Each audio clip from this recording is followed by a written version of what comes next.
Parliament ఎన్నికల్లో మాజీ MP Vinod Kumar గెలుపు కొరకు ప్రతి ఒక్కరూ కృషి చేయాలని మాజీ ఎమ్మెల్యే రసమయి బాలకిషన్ పిలుపునిచ్చారు. మధ్యాహ్నం ఆలుగునూరులో జరిగే మానకొండూరు నియోజకవర్గ బీఆర్ఎస్ ముఖ్య కార్యకర్తల సమావేశానికి బీఆర్ఎస్ నేత ఎమ్మెల్యే హరీష్ రావు హాజరవుతారని తెలిపారు. భారీ ఎత్తున నిర్వహిస్తున్న ఈ కార్యక్రమానికి ముఖ్య కార్యకర్తలంతా హాజరు కావాలన్నారు.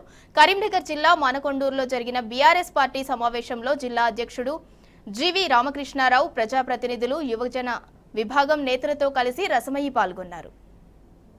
ఎమ్మెల్యేగా ఉన్నటువంటి సందర్భంలో నా యొక్క ప్రత్యేకమైనటువంటి నిధులతోని నియోజకవర్గంలోని గ్రామాల యొక్క మౌలిక వసతులను గుర్తుపెట్టుకొని చాలా వరకు గ్రామ పంచాయతీ భవనాలు కావచ్చు, అలాగే కుల సంఘ భవన నిర్మాణాలు కావచ్చు, మహిళా సంఘ నిర్మాణ భవనాలు కావచ్చు, గ్రామంలో ఉన్నటువంటి సీసీ రోడ్లు కావచ్చు, మౌలిక వసతులకు ప్రత్యేకమైనటువంటి నిధులు తీసుకొచ్చి పూర్తి స్థాయిలో అంటే సుమారుగా కొన్ని గ్రామాలలో 90%, కొన్ని గ్రామాల్లో 80% కూడా పనులను పూర్తి చేయడం జరిగినది.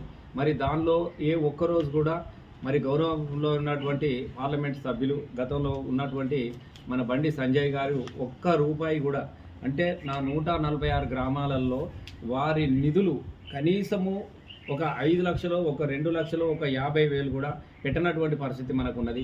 గతంలో పార్లమెంట్ సభ్యులుగా వినోదన్న గారు ఉన్నప్పుడు ప్రతి నియోజకవర్గానికి ఒక 5 కోట్ల రూపాయలు ప్రత్యేకంగా గ్రామాల అభివృద్ధి కోసం కేటాయించేవాడు. మరి వినోదన్న పోయిన తర్వాత బండి సంజయ్ గారు వచ్చిన తర్వాత పూర్తిగా గ్రామంలో ఉన్నటువంటి అభివృద్ధికి దూరం అవడంతో పాటుగా ముఖ్యంగా వాళ్ళ పార్టీ కేంద్రంలో కూడా ఉన్నది కాబట్టి కనీసము గ్రామీణ అభివృద్ధి పథకం ద్వారా కూడా అధిక నిధులు కనీసము మేము ఎన్నిసార్లు కోరినప్పటికీ కూడా ఒక గ్రామానికి కూడా వారు నిధులు కేటాయించలేకపోయారు. కాబట్టి ఈ ప్రత్యేకమైనటువంటి సందర్భంలో పార్లమెంట్ ఎన్నికలు సమీపిస్తున్నటువంటి ఈ సందర్భంలో మానకొండూరు నియోజకవర్గ ముఖ్య కార్యకర్తల యొక్క సమావేశము 11 గంటలకు లక్ష్మీనరసింహ గార్డెన్ అలుగునూరులో సమావేశం ఉన్నది.